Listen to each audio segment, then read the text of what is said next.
Namaste, everybody. Thank you for joining us today. My name is Nikunj Trivedi, and I'm the co-founder and president of CoHNA, Coalition of Hindus of North America. We are a grassroots advocacy and civil rights organization dedicated to improving the understanding of Hinduism in North America and working on matters impacting the community here.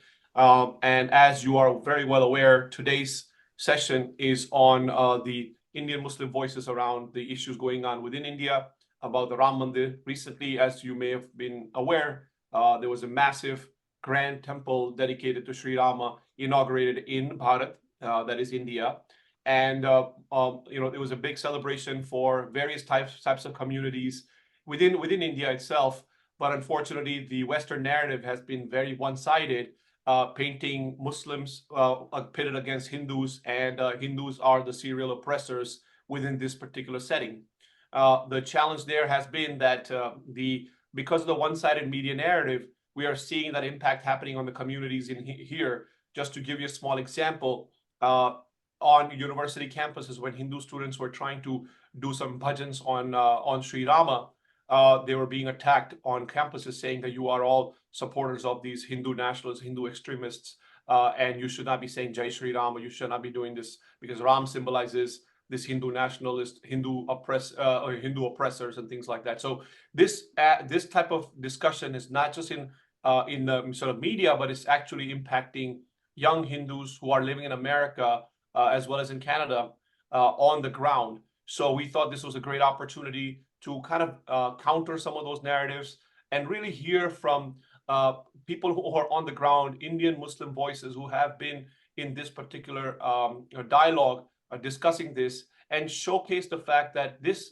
movement that is going on in India and this Ram Mandir, but not just the Ram Mandir, but the idea of this whole thing has support from a wider audience, not just Hindus, and also this dichotomy of Hindus versus Muslims is not as, it needs to be more and more nuanced in thought and in understanding of ours. So with that, I wanted to welcome today's esteemed speakers who are joining us live from India. The first one I would like to welcome is Arshia Malik ji. Arshia Malik ji is an influential writer, blogger, and social commentator hailing from Srinagar, Kashmir, and currently based in Delhi, India.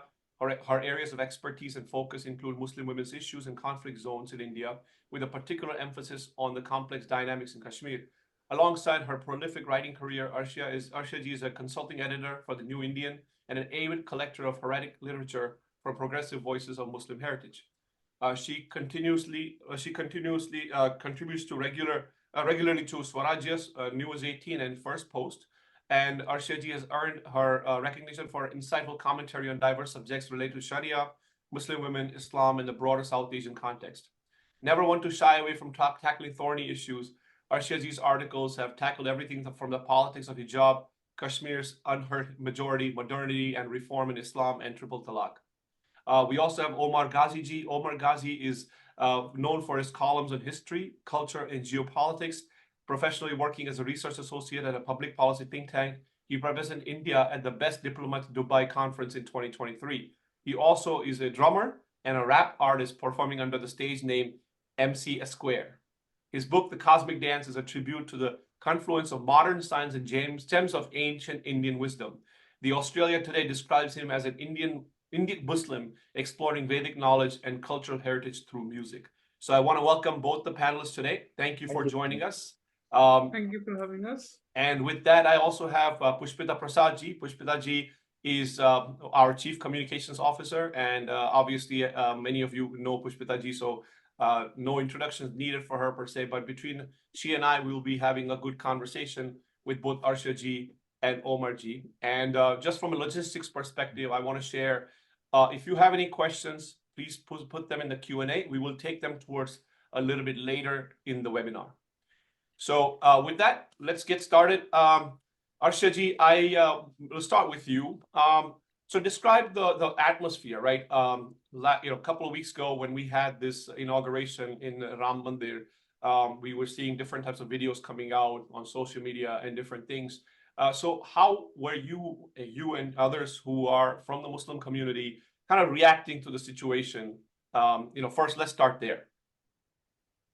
I personally was very happy, and I know the progressive Muslims that I know about, they were quite accepting of it, and we felt that it's been happening for a long time, the cultural resurgence of India, this Indic civilization consciousness.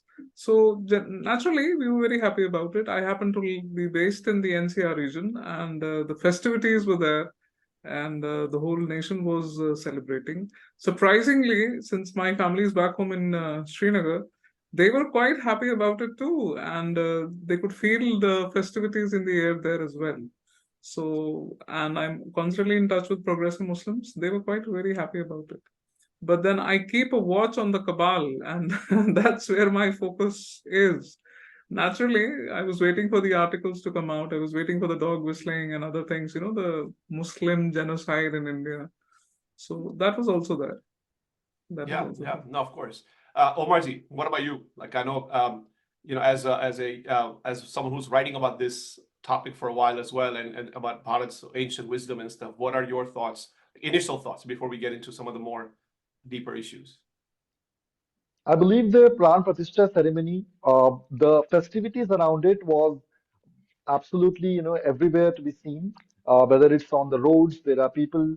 It was almost like, second Diwali that was uh, in the societies. People are lighting diyas on their balconies.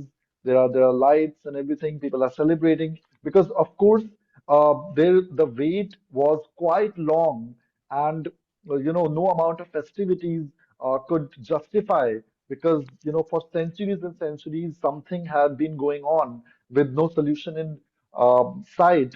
But fortunately, and this solution came out, and people were really couldn't contain their excitement. And even within the Muslim community, I saw that there were a lot of festivities in that sense. And also, if there was no festivity, at least there was no hostility as such as one might have imagined, 10, 20 years ago. There was some sort of acceptance that, okay, there is the mosque that is also being built in the same city, and this Ram Mandir, the importance of it, I think uh, the importance of that place was finally registered into the minds of people, that this is not an ordinary celebration, this is not an ordinary ceremony, this is the soul of India, this is what India is actually. So that symbolism is very important. So I believe that symbolism got registered in the minds of people, and because of that symbolism, I believe that the festivities were all over the place. So I believe that that was quite an event. Yeah, and I think the Ram Mandir was interesting, right? We've highlighted a lot of this in our own materials, but it's almost the seminal role played by K.K. Muhammad, for example. And not just, I mean, from my understanding, it wasn't just progressive Muslims, right? Because the Shia Waqf Board and the very litigant who was one of the litigants in the case, I mean, there was just a lot of we actually have a section up on our website where we just showcase some of the widespread, whether it was the Weaver community in Varanasi, or so many different communities that Islamic communities that came together and rejoiced. So why do you think that this speaks into what you guys do? So why do you think these voices never make it, into especially we are sitting here in the West, and in the Western media, it's almost been uniformly, platforming of a very few set of voices who have spoken against this, and presenting this very joyous occasion that really brought together people from all across the world. And honestly, in some ways, was the first time that in a very long time in history that we have seen an indigenous group sort of reclaim a sacred space. And you'd think that after the movement that we saw in 2020, where there was a lot of acclaim when certain, statues of colonizers and stuff came down, there was a lot of wide acclaim for that. This was not even, that this was like a court judgment, Supreme Court weighing it for decades, so many experts weighing in, and yet we saw the platforming of the usual voices and, the silencing of everyone else. So your take on that? Omer, would you like to go ahead? Absolutely. I think you have highlighted a very important uh, problem The thing is that there are certain voices that are being platformed because even when you look at the Western media, there is a certain section that has built an entire career on demonizing Hindus and demonizing India as a whole and showing India as a place where the minorities are constantly in peril, they are constantly defensive, and whether it's legislation, whether it's judiciary, there is a systematic, you know, in a very systematic way, the Muslims are being sidelined and marginalized. So I think that sort of narrative is something that needs to be countered because when you look at the Indian society, the like Nikun said in the beginning, the binaries are not as uh, clear as the Western media would like you to believe. Whether it's the Washington Post, whether it's the New York Times, I think these are the usual suspects mostly. So these are the people who have, uh, and they have merged their powers with uh, the Islamist uh, cabal from all over the world, and they have made this narrative. But I think when you look at the situation on the ground, see, even when you look at the Ram Mandir, everybody knows how important that place is. That is, central to Hindu faith, and not only to Hindu faith, to Indian civilization. I have said this before that the Ram Mandir is not only it is an important Hindu symbol, it is a symbol for every Indian, irrespective of faith and politics, that lives inside the Indian boundaries. So that is the important symbol for every Indian. And when you look at the situation on the ground, that feeling is not there in most of the Muslims. What Western media would like you to believe, because their narrative is entirely built on either it is built on misinformation or it is based on ignorance or mostly it is intentional propaganda under some agenda. I'm talking about the regular Muslims on the street, on the ground, who may be, an average person who is not even that much educated, he's not into political narratives, he's just an average Joe going to a job, maybe he's working in a BPO, he's coming home, he's watching a TV show. So an average Muslim, he does not feel that way, that he is being marginalized and demonized constantly 24/7. That is not true.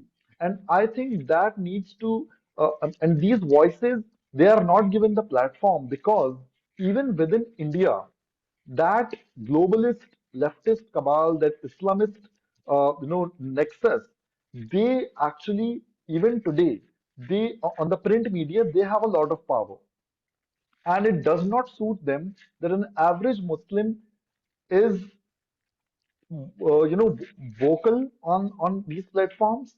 He is showing his credentials, he is showing that he is not a victim and he is not being demonized, but it does not suit them. Why? Because they want to do their politics, they want to build certain narratives, and they have built their entire careers on it.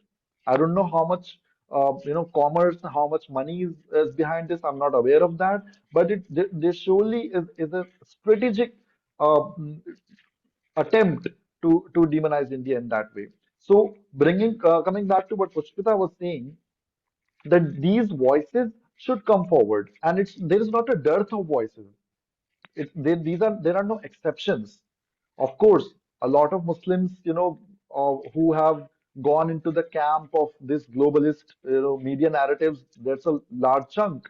But a lot of them do not feel that way, and they need to come out more.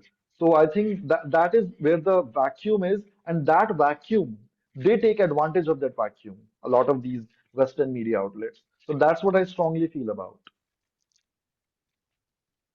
Anything to add, Arshia ji, or? I'm going to add to what Umar is saying because since I belong from Kashmir, whatever is happening between the relation between India and the West, the narrative warfare, that started with Kashmir as well, So we call it the conflict industry, conflict entrepreneurs. and a Muslim who's integrated and assimilated into the Indic civilization does not sell, right? What sells is the disgruntled, the secessionists, the chicken neck politics kind, that sells. And I think Rajiv Malhotra ji covered it fascinatingly in his book Snakes in the Ganga, with the Hydra emanating from Harvard University. So that's what you need to understand. And considering the Muslim Brotherhood from the West Asia is actually there in the Senate, Ilhan Omar and all. So that's the warfare we are dealing with. They are funded, and this canard, like I wrote this in the News 18 article. I pitched Ziaul Salam's article against another writer, another contributor to the print, who writes under a pseudonym. Now, Ziaul Salam happens to belong to that cabal who said that the Pran Pratishtha ceremony, it signified the end of Muslim, democracy and fascism in India and all that. And he came up with this anecdote about a woman who was not allowed or something like that. That's the canard that we have had to deal with in Kashmir as well, that the ethnic cleansing of Kashmiri Pandits was because of the Jagmohan theory. And we have been pushing back against that narrative since ages. So I understand what is happening, the articles which are going to come out, the conflict entrepreneurs, the agenda activists like Zubair and Ranas and Arfa Khanum Sherwanis, incidentally in the Washington Post, New York Times, Al Jazeera. So that's a given for this. But the thing is that the work that we have here is journalism needs to find people like me and Umar and Zeba Zoria and Amana Begum Ansari and all the progressive Muslims that there are there. But like I said, an integrated, assimilated Muslim does not sell. And they need to have this, anti-India Muslims, because that's the narrative out there. Conflict entrepreneur, it's an industry out there, and we've been dealing it since the 1990s. India has so far now woken up to the propaganda. We're still catching up on that. Yeah. It is actually very sophisticated, and because people just read headlines or sound bites, right? So even after this, the beautiful ceremony, everything came together, right? We called it out on our social media that suddenly there was this Wire article from 2018 that started floating around, and very sneakily, it was just a snapshot being shared. So you'd have to be pretty motivated to go find what article it actually was. And when you find out that A, it's 2018 before the Supreme Court judgment. B, you get to know the names of the quote-unquote archaeologist who's claiming that there was a masjid under Babri. And then you find out that this lady had actually been, I don't know if the legal term is censured, but the Allahabad High Court judgment actually had a whole couple of paragraphs on the complete nonsense that these people had spouted. And Meenakshi Jainji's book talks about it. So it's really interesting how, we call it liberal privilege, right? That you can literally get censured by a high court and still be presented as an expert. Yes. It's a nice gig to have. In fact, KK Mohammad's life is something that people need to study in India, because that's what a progressive Muslim is like. And he's written it in his book, Indian I Am, how the cabal came after him, how he was not given tenure, and how he's, hounded out of academia. That's what happens with us Muslims as well. Omer has faced it, I believe, a few years ago when there was a whole case, and it was nothing, just a Facebook post about you having a good time with your friends. I have faced it in Kashmir, been fired from my job because of my stance that I took in support of the Kashmiri Pandits, So that's what we face in our lives. People like KK Mohammed being shunted out of academia. And that's what needs to be highlighted. Because people keep asking us, where are the numbers? Where are your numbers? If you say there's a silent majority, where are they? We can't come forward. There's no space. The space has been taken up by the cabal, the Hindu liberals and the Islamists, the Muslim communalists. That's been taken by them. It's not just the Wire or the Quint or News Laundry that goes after them. It's even mainstream media that keeps, hyping them up. Why would you even take a quote from Umar Abdullah? He's irrelevant to the politics now. Why don't you pick up these fresh faces from the districts who have wonderful ideas about, integration with India and how Kashmir's future lies with India? Even in the, you would say, hinterland of India, the Muslim ghettos, excellent people, excellent young men wanting to go for IAS, UPSC exams, and all that, integrated into India, very, very clear about the territorial integrity of India. And journalists, media never finds those voices because you still want to sell that story that, the Indian Muslim population is disgruntled and there's a genocide they're facing and fascism and, all the rest. Yeah. And there are already some questions asking, and the answer to a lot of those questions would be that, CoHNA's mission is, we're not a journalism platform, so it's interesting that we end up doing this. But we do try to discover diverse voices and diverse opinions and bring them. So, there's some fabulous speakers here. I invite everybody to follow them. They write prolifically. Arshia ji has written on a lot of different topics, some of which we already talked about. Omer actually just wrote a beautiful article on the Gyanvyapi and the way forward. So I kind of want to bridge to that because there's actually even a question on, do you see a need for like a truth and reconciliation, which was interesting because that was the exact theme of your article. So Right. why don't you, if you could just very quickly talk about what your thought process was when you were writing that article, because obviously the Ram Mandir has happened and it's done, and it's a beautiful occasion that we all celebrated. But there's other discussions that are just starting, and so there's a civilizational churn sort of going on, and you would love to hear your thoughts. I think I wrote this article when I was writing it. Of course, it's going on in the process. The court is giving certain orders related to that. But I think the we should not look at from a very myopic point of view. I think the Gyan Vapi and the Ram Mandir and the Mathura, they actually represent very important civilizational journey and how far we have come against that colonial mindset.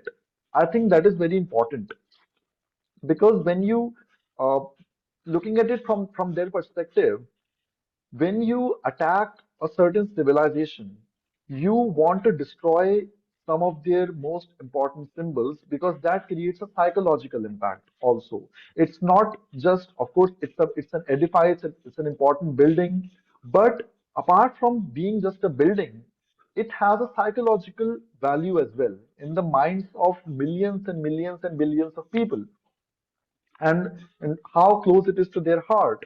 So and we have ample evidence. I mean, of course, in the case of Gyanvapi, you just need a pair of working eyes to see that that there was a temple. But apart from if you're not a fan of just looking at things and coming to conclusions, there is ample textual and archaeological evidence that what the place used to be. And we have certain readings from primary sources that shows that why Aurangzeb and others they went against it because number one, apart from its religious significance, it was also a center of learning for for spiritual growth, and people from all religions used to come and study there. It was not just a temple, it was a learning center. And that learning center was imparting knowledge to people not only within the Hindu faith, but all over different faiths as well, and possibly to people from different countries and different nations. Of course, the idea of nation state did not exist, but different cultures were coming here and studying. And we also know that there is, gems and treasures of knowledge that were being imparted there. Right from the starting from the Vedas to the Upanishads and to Adi Shankaracharya's teachings. So there is a certain connection that goes thousands and thousands of years back. And I'm, coming from a Muslim family, I'm just starting to discover it, that how deep that treasure is, and it needs to be, rediscovered. So that Gyanvapi was a center of learning also, which Aurangzeb did not like. because Aurangzeb, he believed in a very extremist uh, version of Islamic faith, a version that does not allow, dialogue, that does not allow discussion, that does not allow seeking question and answer. So he believed in that form, while his brother Darashiko was completely different, right? He was the one who was talking about translating these texts because he understood their value. He understood that Upanishads and the Vedic teachings, how important they are. So that is why Aurangzeb and Darashiko, they provide a very clear-cut binary, and it also shows the way to modern Muslims whom they want their leader to be. That is where Indian Muslims also need to make a call, and of course, a lot of them have made the call. So yeah, coming back to Gyanvapi, so that was a important spiritual center. Now he goes on and he, orders it to be demolished, and half a mosque is just constructed in its place. And another important thing is a lot of people say that after India adopted its modern constitution, the Places of Worship Act and everything, and we can't touch the place that, you know, it should remain in the way that it was at the time of independence. But it needs to be understood that the worship never stopped there, technically speaking, at Gyanvapi. So that Places of Worship Act also doesn't fully apply to that place also. But what I am talking about is beyond all of that. Of course, constitution is very important, and we have all the respect for the constitution. And that constitution, by the way, it also does not exist in a vacuum. It is not something that the West, has taught us uh, how to be modern and secular and democratic. That is also something that we can discuss later. How a lot of these leftists, they also try to portray that Indians were savages, we were completely illiterate, and somehow the Western morality has civilized us. That is also a very popular notion. So we need to talk about that maybe later. So the constitution also does not exist in a vacuum. And Gyan Vapi, when we are talking about reclaiming it, it is not a Hindu Muslim issue.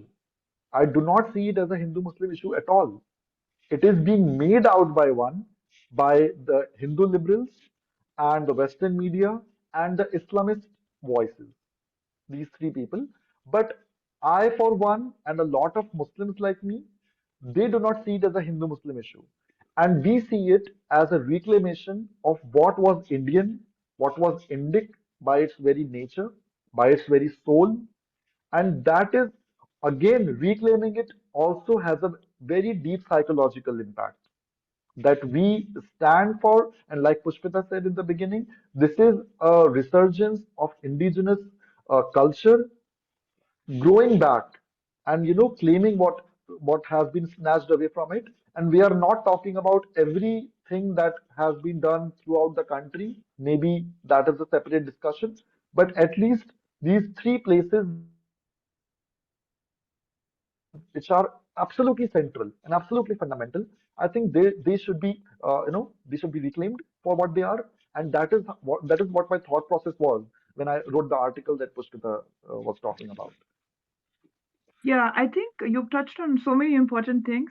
But I want to highlight one thing that I think gets lost. I know even for myself, it was a learning experience over the last few years, was the because most of us in the English sort of world in India, we don't really realize how passionately the worship of these ruins or places continued, right? So in the case of the Ram Mandir, the parikrama of the structure never stopped, and it was, moving to see people coming through. And in Gyanvapi, as it's now heating up, it's interesting, but all the current debate is not even anything about historical, but it's about a worship that was stopped as recently as 92, right?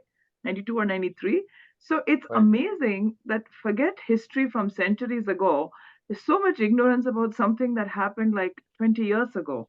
And you have to sort of relitigate and fight such a strong battle to do something that was happening 20 years ago. And the fact that it was stopped never raised a controversy, but the fact that you want to restart it, it suddenly becomes like, the end of the republic and doomsday galore. So I don't know what was it that struck you, both of you, as sort of needing to speak out against this, and your background, Omer, especially, right? Talk a little bit about that and how that journey has been. Sure. So I have studied in Aligarh Muslim University. I have lived in Aligarh for a better part of my childhood. So I come from that place, uh, and the journey has been, of course, everybody has their own journey, and I have a lot of respect for everybody wherever they are in their life. And I am also, on a way to learn more. So I identify myself as a seeker. So I'm just trying to understand new things. But my journey took a different turn because growing up as a Muslim, there's a lot of, sort of alienation from your own culture, which is quite unfortunate, which is quite sad that you are not taught, uh, uh, the Ramayana the way it should be taught, the Upanishads the way they should be taught. So there's a lot of ignorance surrounding that. Maybe if not apprehension, but at least ignorance is there. So I was not aware of what uh, the Indian philosophy has to say, and I was pursuing the big questions in life. What is the purpose of life? Uh, where does the existence come from, and who is the creator, and where is God, and everything? All these questions. Everybody encounters these questions at some point in their life. But when I discovered that the Vedas are delving into these questions at such depth, the Nasadiya Sukta in Rig Veda, for example, it talks in the hymn of creation. It's asking some very beautiful questions about life, right? It says who has created it, and uh, we should find more answers. So it takes you on a journey. Then I encountered the works of Adi Shankaracharya from 8th century, and he has written some beautiful poems, some stotrams, and those stotrams are discussing these uh, questions about life in a very poetic manner, in a very musical fashion. And since I have sort of a background in music and percussion instruments, I could relate to it more. That how because I had studied classical Greek philosophy and everything, but poetry, music, and philosophy were very separate in all of Western science and all of Western philosophy. But in Indian philosophy, the musicality, the rhythm is at the very center. And I think that is one reason that this is the only standing civilization in the world. Of all the ancient civilizations, Indian civilization, the Hindu civilization, is the only one standing. The possible reason could be that everything was written as poetry, everything was written as in rhythm, as chants, as mantras, as stotrams, right? So when I encountered those, that was a like coming home. That was a very life-changing moment for me. So that is sort of my journey, and I believe that everyone, irrespective of personal faith, whether you come from a Muslim family or a Hindu family, everyone should discover and rediscover these gems of ancient, you know, modernity, I would say, for lack of a better word. So that's quite beautiful. So my background is slightly different, but I went into this direction when I was trying to understand these questions, and that is how I came to this position that these places like Ram Mandir, the Gyanvapi, and because people say that rituals are not important. People say if God is everywhere, why do you need a temple? Why do you need to go to a temple? And why are rituals important? But rituals might not be the answer, but rituals help you get there. They are on the way. They show you the way. So I think these chants, these places, they have their own importance, and that is why it's very important to hold them in high esteem. So that is what my position is regarding to that. Arshia ji, anything on your end? Well, there is this one thing which gets under the whole narrative thing. See, we grew up believing that Mecca and Medina, two holy cities, are very, very essential for our faith. And especially when you're in the Indian education system, which kind of was progressive in the 80s and the 70s, you start thinking, shouldn't they also, because we were reading stories from the Ramayana, from the Mahabharata, shouldn't the city of Ayodhya be, as essentially holy to the Hindu religion as well? And I believe that the common Indian Muslim that Omer talks about, who celebrated in the festivities of the Pran Pratishtha, they too grew up with these lessons. I think there was a group of women who walked from one city to Ayodhya to decorate, I believe, the temple there, Muslim women. And you can see the pictures, they are wearing the abaya and the burqa and everything. Even after the Pran Pratishtha, there is a group of Muslims who have just gone to visit the Ram Mandir. I believe there is Badruddin Ajmal who was given a fatwa for attending the Pran Pratishtha, right? So there are many, many Muslims who are taking the pilgrimage and going there and, paying their tributes. So the common Muslim grew up with the fact that Ayodhya is as holy to the Hindus as Makkah and Medina are to us. But in this narrative warfare, in this disinformation and misinformation warfare, these stories get, somehow washed away. So, as Umar said in Gyanvapi also, when I showed the picture of Gyanvapi to my son, who's still growing up, he said, it's a temple. I mean, I can see it's a temple. Anybody with any sense can see it's been a temple and they've just, put a dome over it. So, rational, logical Muslims are there. But there is a cabal which needs those Muslims to be forever participating in what I call the oppression Olympics, right?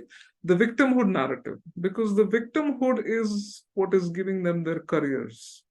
If 20 crore Muslims, Indian Muslims tomorrow feel that, they don't face any persecution, they are as integrated into the Indic civilization, Ram is as much theirs as the Prophet is, the whole conflict industry, it'll evaporate. So it's this cabal which keeps it open. The common Muslim doesn't have any problems with either the government, with either the majority Hindus. In fact, the progressive Muslims that I network and I keep talking to, they said we need the majority Hindus. They're very happy that the cultural resurgence of the Hindus is occurring because it means safety also, right? The media doesn't put focus on the the insecurity that we have from extremist and radical elements in our own society. We have internal insurgencies happening. Every day the NIA is raiding something or the other. The Intifada factory in Kashmir is getting dismantled every week. We have had these arrests and banning of the PFI, which means every single day the intelligence agencies have to get it right. Remember, the terrorists have to get it right only once, but the security agencies have to get it right every time. So this is something that, people generally don't get to know because of the narrative warfare. So that's what I feel, that the Hindus coming together, this cultural resurgence, now you need to build your own platforms to put your narrative out there. And your pushback has to be against the West, because it is the West which has created this, the Muslim genocide and all that. Every single day, any headline coming that the Muslims are persecuted, there's a bulldozer politics going on. It will definitely be an article from Washington Post or the New York Times or Al Jazeera, and then the Dawn picks it up, and then the Turkish agency picks it up, and then we have the TRT and the Deutsch, all of them. So just this look at the immense pressure that India has to conform to a certain, the West can't even fathom that India is, standing on itself and kind of, what do you call it? Independent politics, the independent geopolitics, like Dr. Jaishankar says, right? Yeah. And then you mentioned the mainstream media, right? And then all of these things go on to really influence the younger folks in Instagram and TikTok and, all these other channels, which is unfortunately where a lot of opinions are being shared these days. So I think there's a whole wave of in misinformation going on there as well. I have to face youngsters who still feel that Pulwama was an inside job. Yeah. And it takes all my strength to stay calm and explain the facts to them that, listen, it wasn't just Pulwama.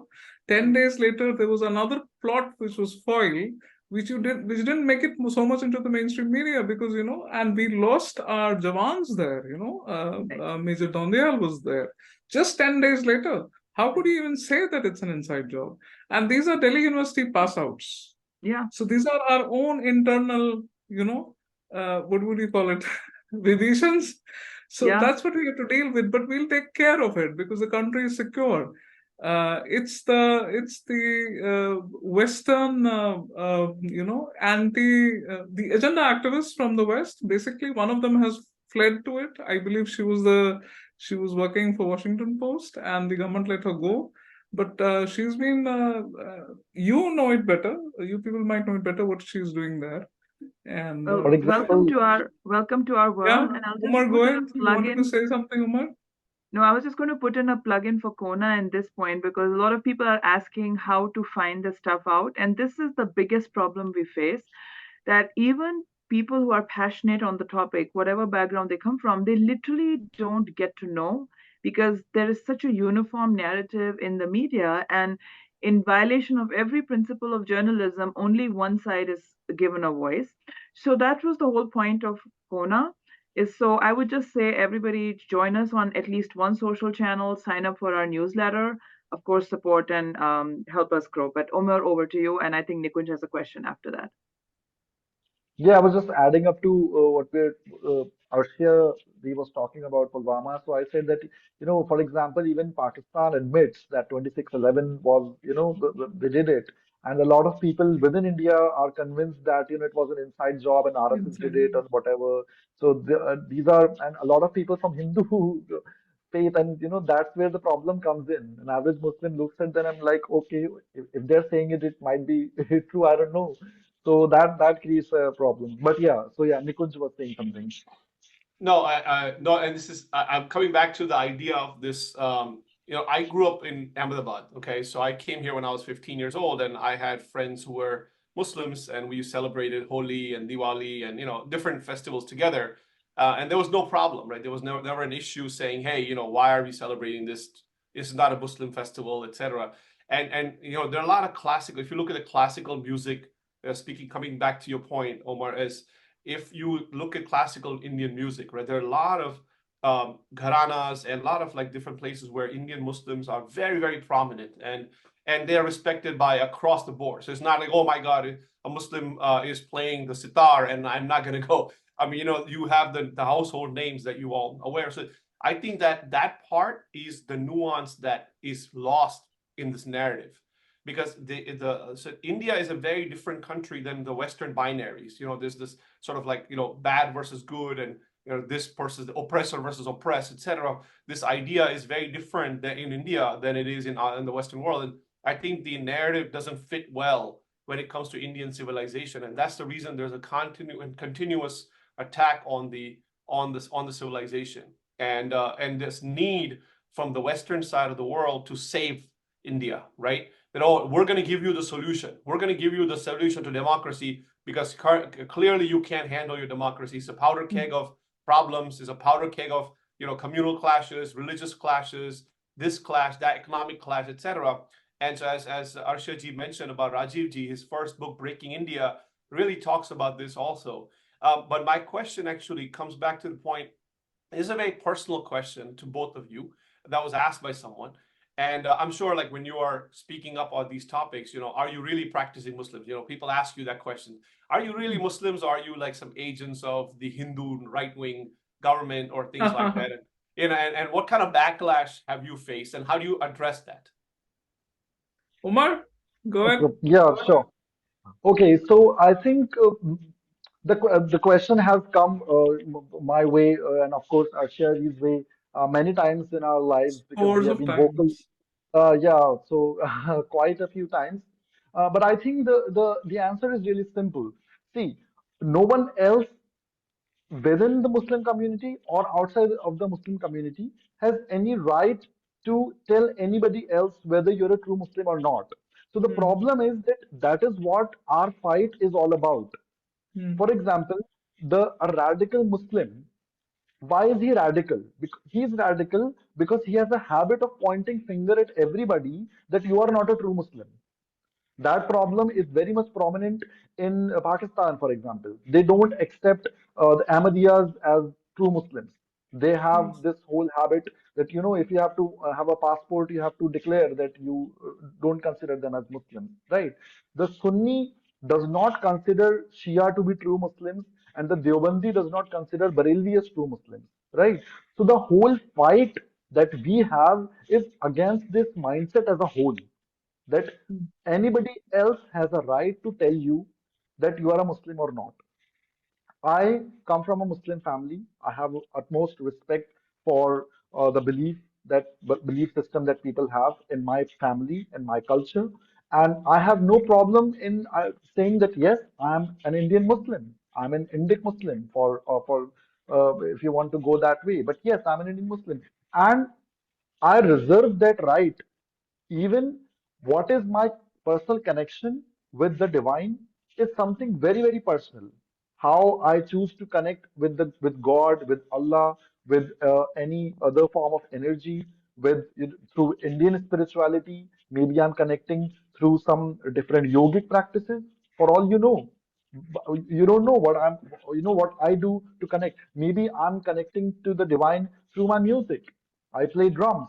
So that is my worship, that is my prayer. Now go figure, right? So, for example, Nikunj gave a very beautiful example of Indian classical musicians. I'll give you a very good example. Ustad Zakir Hussain, the tabla maestro, and I think one of the most accomplished musicians that India has produced. So he said that when he was handed to his father, Ustad Allah Rakha, who was also a tabla player, when he was born. So there is a custom in Muslim households that you say the azan in the ears of the newborn baby. Hmm. So Ustad Allah Rakha, who was Ustad Zakir Hussain's father, he started saying rhythmic syllables in his ear instead of the azan. There was a uproar that, what are you doing? So he said that I connect to the divine through this prayer, these rhythmic syllables. Now, are you saying that he was not a Muslim? Do you have any, right to say that you're not a Muslim? So, I think when it comes to this question, I would say yes. I identify as something, and I reserve the right to call myself that. Whether I'm practicing, because practicing also is a very gray area. What do you mean by practicing? Do you think that does it mean that I offer namaz, or do I have literal belief in every word written in the Quran? Then that's a gray area, right? So I think yes, we are, and there is no such backlash as one might imagine. Of course, a lot of radicals, they will go after your life because you have a certain different interpretation of the text. But they go because, like I said, the Sunni goes after Shia's life also. Deobandi goes after Barelvi's life also. Similarly, the radical would go after our lives also, right? But it does not mean that we are not integrated within the Muslim community. It does not mean that we are constantly in confrontational mode. It does not mean that we are constantly facing turmoil and chaos within the Muslim community. That is also not the case. We are completely integrated in our own ways. We have our own voice, and we uh, whatever platform is there, we always make a point to address certain issues. So yeah, I hope that answers the question. And over to Arshia ji. Yeah, it's called something which will have to become familiar with the majority Hindus as well. The terror of takfirism. Takfiri is when anybody from the Muslim heritage says that you're not Muslim enough.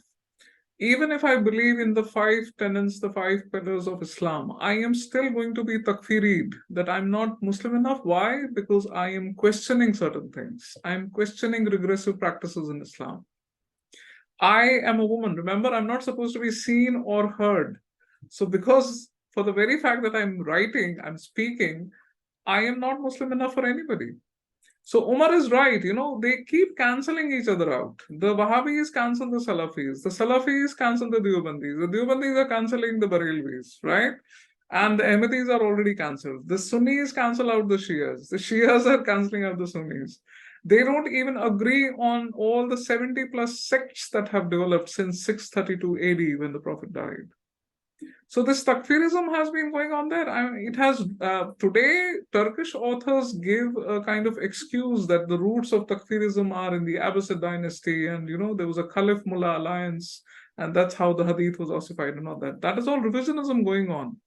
But Mohammed bin Salman is the custodian of Islam in two holy cities of Islam. He is takfirid also. Why? Because he's bringing in these reforms and all in West Asia. So we are always going to be takfirid. We will never be Muslim enough for anybody. Among the Hindus, yes, there is this mistrust. I understand where the mistrust comes from. But then, to keep cancelling us out that they might be Hindu plans or, right-wing plans, if you want to build bridges, you'll have to accept us the way we are. I mean, we are already being persecuted for speaking out, for pushing for reforms, for advocating for UCC.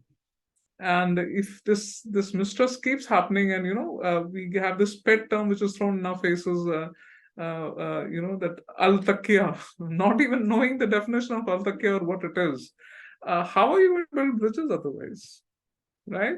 So yes, there will be cancellation among the Muslim community. They are never going to, agree to who is Muslim enough. They haven't agreed for 6 centuries. I think, that's the.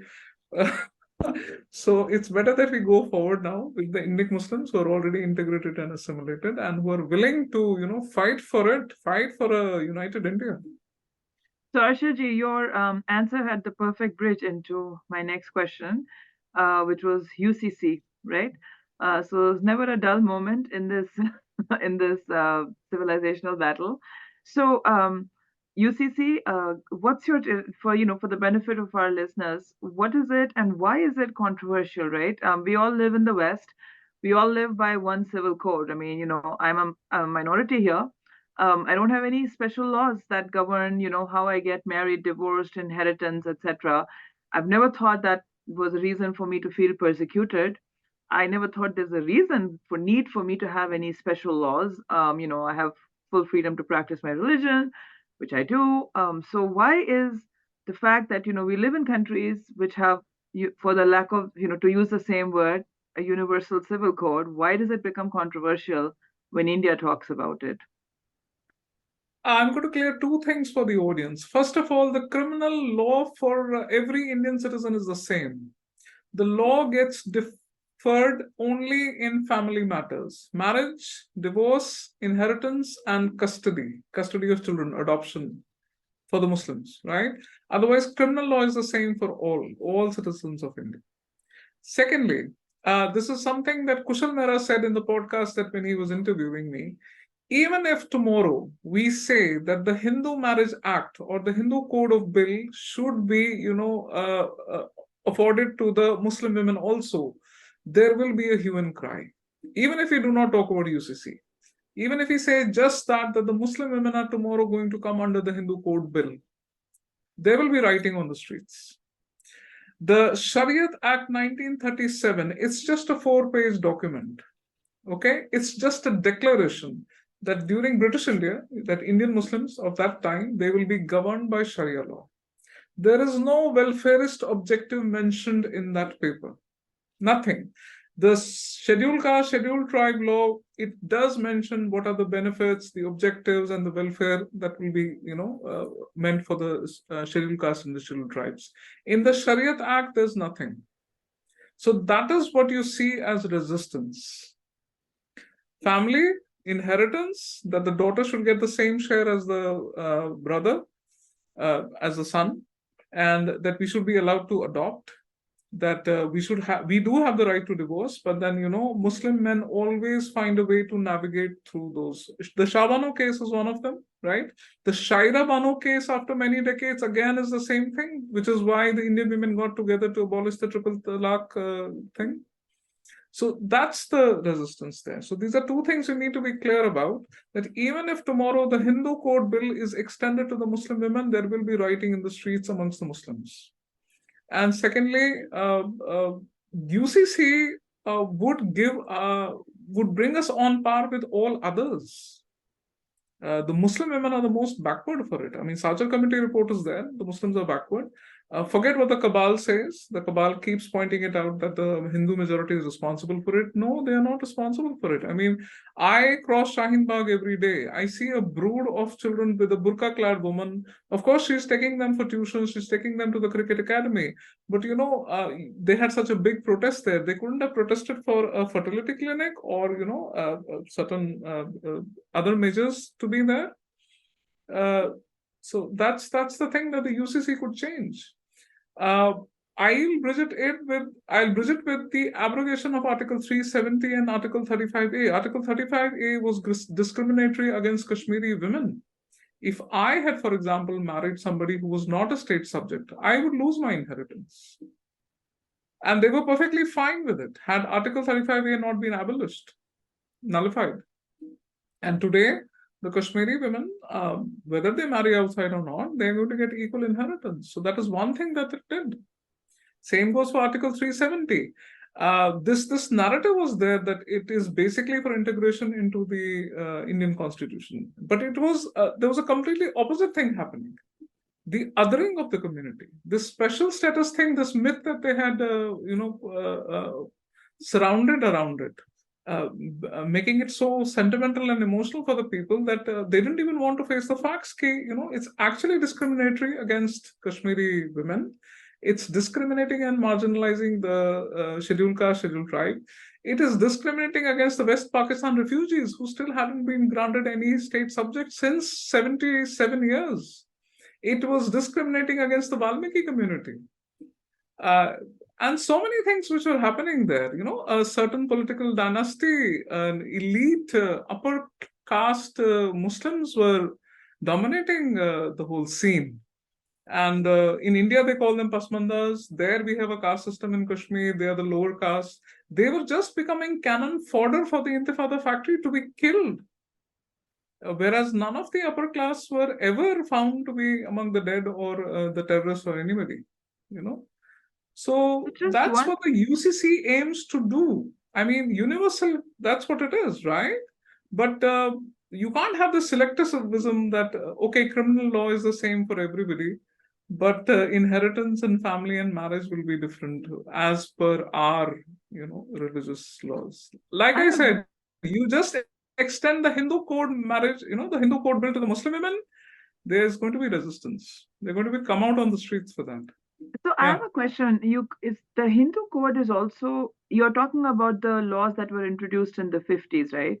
Because that was mostly like a reformed code. It wasn't really Hindu code because, Hinduism doesn't have a lot of the things like divorce, for example. There is no Hindu law around divorce, but Hindu women in India do have the right to divorce now. So it was really more of a secular code that was, modern secular code that was introduced. Because so I just want to clarify, that's what we're talking about, right? Yes. Omer, anything to add on the UCC? Yeah, I would very quickly add. See, for me, the question is not whether UCC should be implemented now or not. For me, the question is why was it not implemented at the time of independence? That was the time when it should have been done. And we are 75 years late, in my opinion. When the partition happened, it was very clear that there are two mindsets, there are two models. The one model which Pakistan adopted was a theocracy, where the religion would dictate your everyday life, while India adopted the modern secular democratic republic. And of course, the secular word was added later, but at least we wanted a nation where everybody was equal before law, right? So that was the whole idea behind the Indian Republic. Now, like Arshia ji said, the Hindu code was introduced. At the same time, why was it not introduced for Muslims? right? I call it a historical blunder, right? Whatever the reasons, maybe they were afraid that they will be rioting, or I don't know. But logistics aside, at a principle level, that should have been implemented. Because this is the whole debate around UCC is so absurd, in my opinion, that at one level, like it has been discussed, the criminal law is of course same for everybody, and then suddenly there is this weird thing created which is called All India Muslim Personal Law Board, right? Mm. Where does it come from? What is its basis for functioning? Is it an elected body? Does it represent the Muslims? Have I It's voted for just them as a a bloody NGO. It's just an It's an NGO. NGO. It's an NGO. It what right does it have to to dictate anything for an average Muslim? Is it a legislative body? Is it judiciary? I don't know. It's just an NGO, right? So where does it come from, and what gives it the authority? So that is a blot on the Indian legislative system, I think, and I feel very strongly about it because, of course, it is a impediment in the way of progress, because a lot of things like triple talaq and nikah halala and polygamy and inheritance, a lot of things which are regressive, they need to be done away with, right? Because when we adopted a modern republic, why were Muslims not, you know, becoming a part of it? So I feel very strongly about this. So I think the whole debate is absurd. We need to, of course, I think Uttarakhand has passed it already, if I'm Yeah. not wrong, and I think Yes. it it's a testing thing sort of.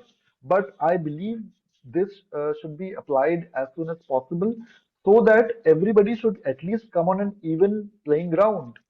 And if you ask a lot of these people, for example, and it's quite funny also, when you say that we are going to implement the CAA, right? The whole the protests are in the favor of the Constitution, that this is an attack on the Constitution, and everybody is equal before law. There should be no religion-based law cannot be there, right? That's the whole narrative when it comes to CAA.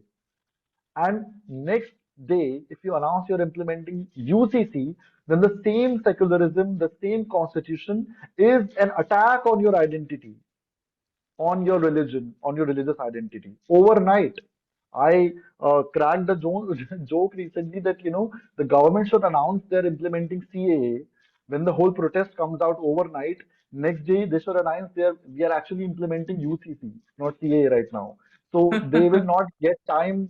They will not get time to change all the placards that they have built overnight, right? So that shows a lot of disconnect and a lot of dissonance.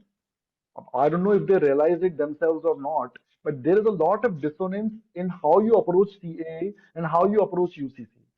And as far as I am concerned, I believe both are actually very important. And I don't know what's the delay about. I can't wait.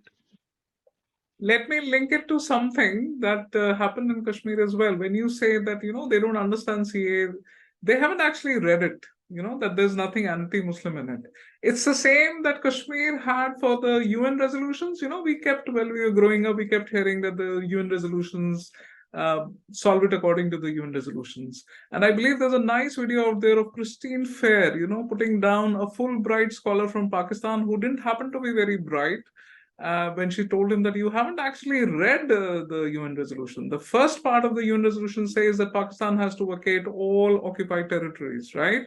And then secondly, it is not mandatory on India. I mean, it will be held under, the Indian Army's jurisdiction. So people don't actually read, and that is where your extremist organizations come in. Your all anti-India elements come in, and they milk it. They use the people's sentiment, and that's where the whole conflict industry runs. So people haven't actually read the CAA.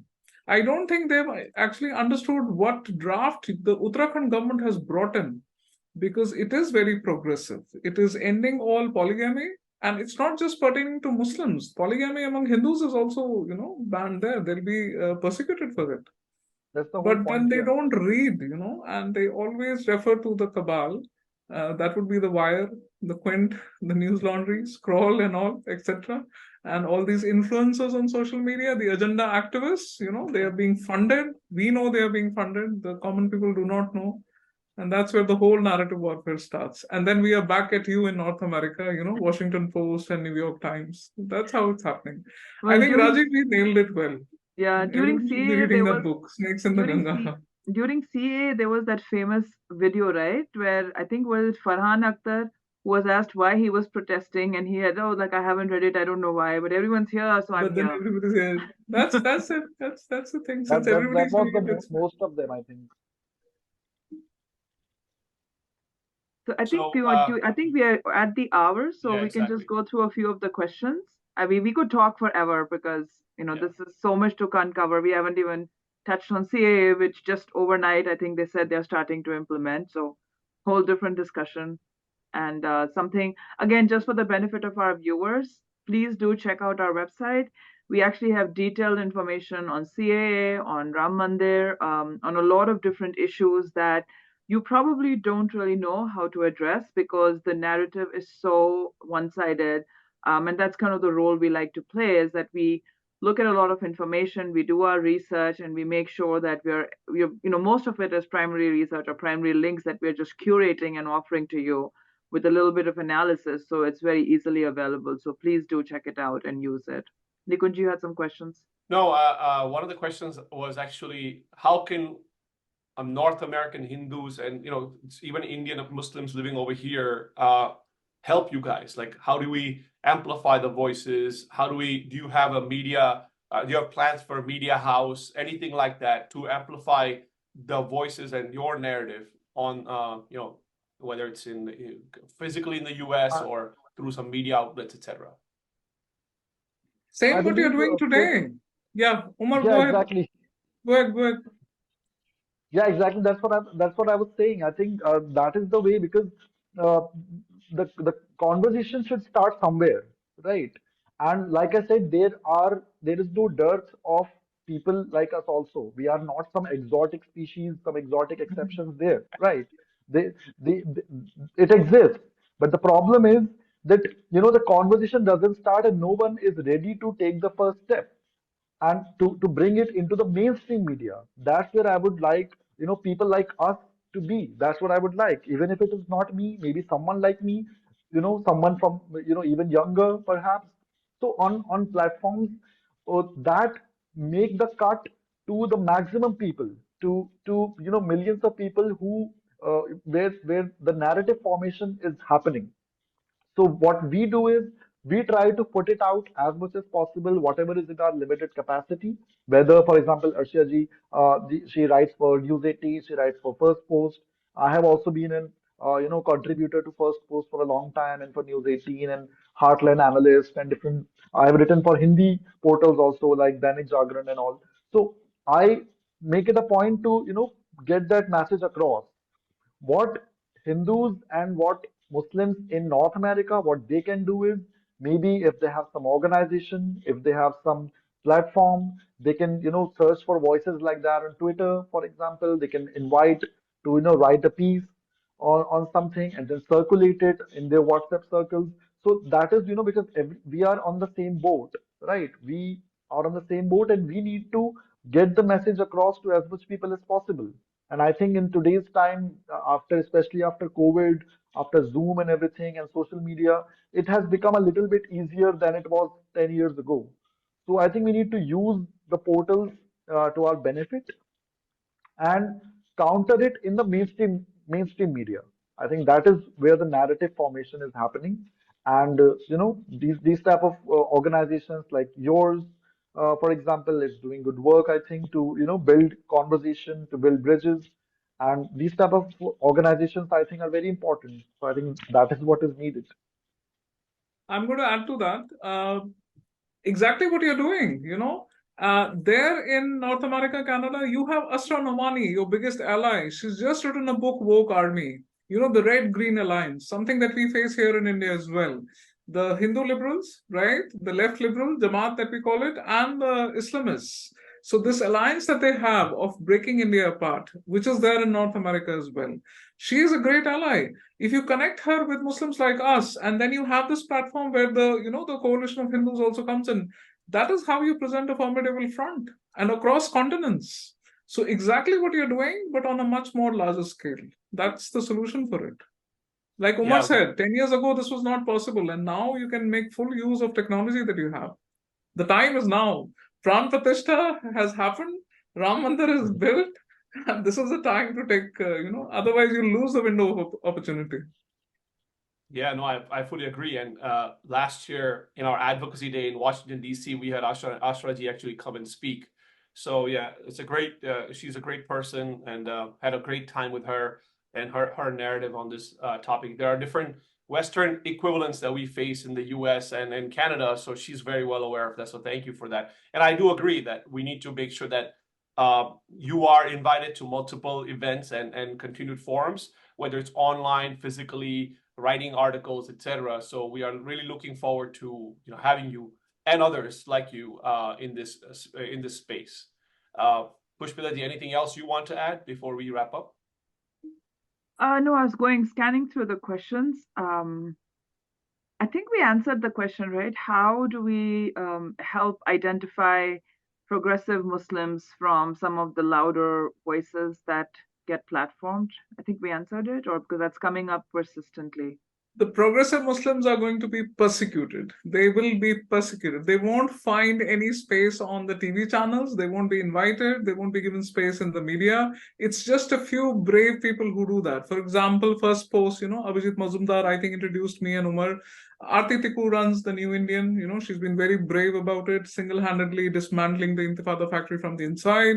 Then you have Swaraj. Of course, I had to do the daring because it's considered to be a right-wing, paper. But since I started, a lot of other Muslims are wanting to come in. I think Fayaz Ahmed Faizi is debating whether to go for that or not. So this is it. Have to do it on a grand scale, and not worry about the binary of it, left, right, centrist, whatever. Just do it. Like I said, window of opportunity is here. Yeah, Umar, you want to add to Very, that? very quickly, yes, very quickly adding to, the answer to the question that how do we, identify a progressive or aggressive. So I think it all boils down to your position vis-a-vis nationalism, vis-a-vis your relationship with the majority community. When I'm talking about Indian Muslims, a lot of Muslims have convinced themselves that because they are cosmopolitan in their attire, in their culinary habits, in their food habits, they are very modern, so they have become progressive. I think I've said somewhere recently that the journey from Zakir Naik to Arundhati Roy is not progress, for your No. information. That is not progress. If you have convinced yourself that you're progressive because you speak English or because you're a fan of Arundhati Roy and not Zakir Naik, you are as bad, in my opinion. So what identifies the progressive Muslim from a regressive Muslim is his position, whether he believes in the sanctity of the nation state that he lives in. That is number one, and whether he believes that he is as much a part of this civilization as his Hindu brother is, and whether he feels that he is constantly demonized and marginalized as a Muslim. So these are the positions with which you can identify whether a person is progressive or not, right? And once you identify if someone is progressive, that is important to support that person as well, because he is having his fight within his own community. Uh, uh, from the extremists or whatever. So I think that is very important, and that distinction should be made. My And biggest again, ally is a Maulana from Moradabad, right? Believing Muslim, practicing Muslim. He's been a witness to the 1980 Moradabad riots. I'm trying to get his interview and feature him. He's my biggest ally because, he understands my fight against Muta, Halala, Triple Talaq, and getting in the, UCC. He's my biggest ally. And my enemy is Javed Akhtar because he's going to oppose whatever I stand for. So despite being an atheist, right? right. So you have to be very clear. If the Maulana, as Umar said, he's very clear about India's territorial integrity. He's very clear that Indian Muslims need to be integrated and assimilated. He's very clear that the Ram Mandir is very, very important. Mathura and Kashi need to be given back, and any other mandir that the Hindus want. very clear about it. But he's a believing and practicing Muslim. And opposite to it, Javed Akhtar, the U-turns and I call it obscurantism. Please understand this word. Hamid Dalwai caught it in the 1970s. That this obscurantus, putting you in these arguments, and academia has been doing it. Many of the Muslim intelligentsia do it. That's obscurantism, misleading the majority of Hindus and misleading the Muslim community as well. Yeah. So whereas a Maulana from Moradabad is my ally, Javed Akhtar is not my ally at all. Right. Well, I mean, they're found everywhere, right? Our former president, Abdul Kalam Azad. I mean, I don't know if the word progressive was coined then, but I cannot think of a more inspiring Indic leader. Muslim. He was an Indic Muslim. Absolutely. We call them Yes. Indic Muslims. Yes, Indic We have Muslims. Rajput Muslims here. There is a man from the Rajput Muslim community, again a pass out of Aligarh Muslim University. Yeah. And he's running a think tank in the center of Delhi.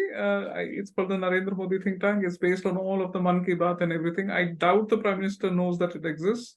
But he's from the Rajput Muslim community, ostracized by the Indian Muslims. Just because the Rajput Muslims have a certain ritual, like they wear the sindoor, and there's an aarti during marriage and everything, but they are integrated Muslims.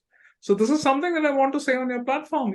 There are Bengali Muslims, very different from Assamese Muslims, quite different from the Vadodara Muslims, very, very different from the Dawoodi Bohra Muslims down south, very different from the Kashmiri Muslims, quite different from the Mayo Muslims. There are all sorts of Muslims. Tamil Nadu mein Labbe Muslims. The Lakshadweep has its own. I mean, we are not a monolith.